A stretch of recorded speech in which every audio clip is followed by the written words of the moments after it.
quantum physics documentary. What is quantum teleportation, how does it work, and how did the second quantum revolution begin in the 1990s? So, is faster-than-light communication possible with quantum teleportation? Quantum physics is 116 years old, and the first quantum revolution took place with the development of quantum mechanics. The giants of physics, especially Planck and Einstein, explained the internal structure of the atom.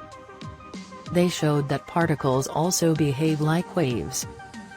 Schrodinger wrote the probability wave function. Heisenberg demonstrated the uncertainty principle, and Pauli the exclusion principle. Are cats both alive and dead unless they open the box and look at it?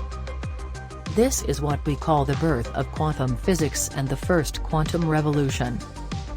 Tweak it a little and add Feynman diagrams, the electroweak force, and the definition of the strong force. So how did quantum teleportation start discussions about the nature of reality with the second quantum revolution? Let's see now.